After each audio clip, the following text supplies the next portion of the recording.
নমস্কার। বিরতির পর আরও একবার আপনাদের প্রত্যেককে স্বাগত জানাই। 2024-এর লোকসভা নির্বাচনকে নিয়ে নানা ব্যক্তি নানাভাবে নিজেদের অভিমত ব্যক্ত করছেন। প্রেডিকশন হচ্ছে কে কটা আসন পেতে পারে, শাসক বিজেপি কটা পাবে, বিরোধীরা কটা পাবে, এনডিএ কটা আসন পাবে, ইন্ডিয়া জোট কটা আসন পাবে। নানা প্রেডিকশন হচ্ছে, নানা আলোচনা হচ্ছে, কিন্তু এই সমস্ত কিছুর মধ্যেই তাৎপর্যপূর্ণ হয়ে যায় যখন দেশের অর্থমন্ত্রীর স্বামী কোনো প্রেডিকশন করে বলে দেন। দেশের অর্থমন্ত্রীর স্বামীর প্রেডিকশন কি বলছে? বিজেপির জন্য উদার মনে আসন সংখ্যা গুনলেও এই লোকসভা নির্বাচনে অন্তত 102টি আসন হারাতে চলেছে মোদী নেতৃত্বাধীন দল, যার অর্থ 400 পারের দুঃস্বপ্ন মুছে অন্তত 200 আসন ধরে রাখাই কঠিন হবে বিজেপির জন্য। এমনটাই নির্বাচনী প্রক্রিয়া থাকাকালীন হিসাব দিচ্ছেন কেন্দ্রীয় অর্থমন্ত্রী নির্মলা সীতারামনের স্বামী পারাকাল প্রভাকর। কি বলছেন তিনি? তার গণনা অনুযায়ী এনডিএ জোট আটকে যাবে 255 থেকে 265 আসনের মধ্যে, যা থেকে স্পষ্ট ম্যাজিক নম্বর অর্থাৎ ম্যাজিক ফিগার 272 ছুঁতে পারবে না এনডিএ। অর্থনীতিবিদ তথা লেখক পারাকাল প্রভাকর বেশ কিছুদিন আগে মোদী সরকারের অপশাসনের বিরুদ্ধেও সরব হয়েছিলেন। 2014 সালে কংগ্রেস সরকারের অপশাসন দুর্নীতিকে হারিয়ে হাতিয়ার করে ক্ষমতায় আসা মোদী সরকার 2019 সালেও পুলওয়ামা ও বালাকোটকে সামনে রেখে নিজেদের ভোটের হার যেভাবে বাড়াতে পেরেছিল, 2024 সালে সেটাই কমবে। শুধুমাত্র হিন্দুত্বকে হাতিয়ার করে লোকসভা নির্বাচনে লড়াই করার জন্য মূলত হারাতে হবে বিজেপিকে, এমনটাই দাবি করেছেন, বিস্ফোরক দাবি করেছেন নির্মলা সীতারামনের স্বামী প্রভাকর।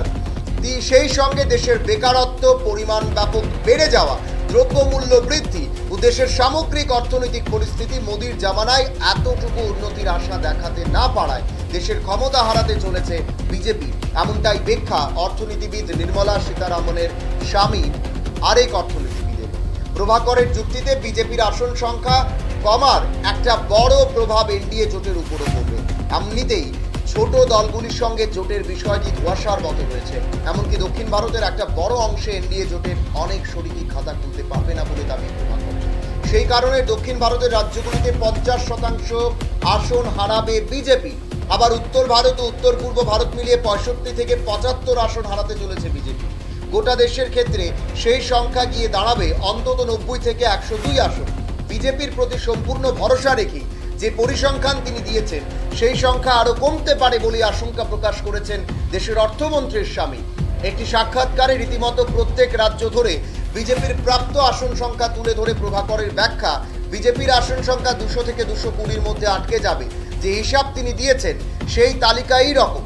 অন্ধ্রপ্রদেশে 1টি আসন পেতে পারে বিজেপি, তেলেঙ্গানায় 4টি, তামিলনাড়ুতে 1টাও পাবে না, কেরালায় খাতা খুলতে পারবে না, কর্ণাটকে 11টি আসন সর্বোচ্চ পেতে পারে, উত্তরপ্রদেশে 50টিতেই থেমে যাবে মোদির রথ, বিহারে 10টি, মধ্যপ্রদেশে 25টি, রাজস্থানে 19টি, ছত্তিশগড়ে 4টি, ঝাড়খণ্ডে 6টি, হরিয়ানায় 3টি আসন। দিল্লিতে উনি বলছেন সন্দেহ রয়েছে ওনার, তারপরেও 2টি আসন দিয়েছেন। মহারাষ্ট্রে 11টি, পশ্চিমবঙ্গে 13টি, উড়িষ্যায় 6টি, ত্রিপুরায় 2টি। এই ক্ষেত্রে এই জায়গা থেকে দাঁড়িয়ে নির্মলা সীতারামন দেশের অর্থমন্ত্রী, ওনার স্বামী এই পরিসংখ্যান তুলে ধরছেন, তখন কিন্তু নিঃসন্দেহে একটা বড় সড়ো প্রশ্ন দেখা দিচ্ছে। আরও একবার আপনাদের জানিয়ে রাখছি, নির্মলা সীতারামন অর্থাৎ দেশের অর্থমন্ত্রীর স্বামী তথা আরেক অর্থমন্ত্রী একেবারেই বিস্ফোরক মন্তব্য করেছেন। তিনি বলেছেন 102টি আসন গোটা ভারতবর্ষে মোদির দল হারাতে চলেছে, যার অর্থ 400 পারের দুঃস্বপ্ন মুছে অন্তত 200 আসন ধরে রাখাই কঠিন হবে বিজেপির জন্য। এমনটাই নির্বাচনী প্রক্রিয়া চলাকালীন হিসেব দিচ্ছেন কেন্দ্রীয় অর্থমন্ত্রী নির্মলা সীতারামনের স্বামী পারাকাল প্রভাকর। তার গণনা অনুযায়ী এনডিএ জোট আটকে যাবে 255 থেকে 265 আসনের মধ্যে, যা থেকে স্পষ্ট ম্যাজিক ফিগার 272 ছুঁতে পারবে না এনডিএ, এমনটাই অভিমত কেন্দ্রীয় অর্থমন্ত্রীর স্বামী আরেক অর্থনীতিবিদ পারাকাল প্রভাকরের। এক প্রকার ওনার এই বক্তব্যের পর গোটা দেশের জাতীয় রাজ্য রাজনীতি, পুরো জাতীয় রাজনীতি কিন্তু নড়ে চড়ে বসেছে।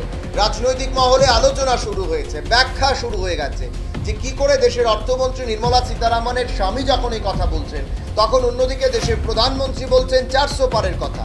সুতরাং 400 পার তো দূরের কথা উনি বলছেন, অর্থাৎ নির্মলা সীতারামনের স্বামী বলছেন 400 পার তো দূরের কথা, 200 পারই করতে পারবে না বিজেপি, সেখানে কিন্তু একটা বড় সড় প্রশ্ন চিহ্ন এঁকে দিলেন নির্মলা সীতারামনের স্বামী পালাকার প্রভাকর। অর্থাৎ এখান থেকে কিন্তু নানা প্রশ্ন উঠতে শুরু করেছে। এখন সময় ছোট্ট একটি বিজ্ঞাপন বিরতির সঙ্গে।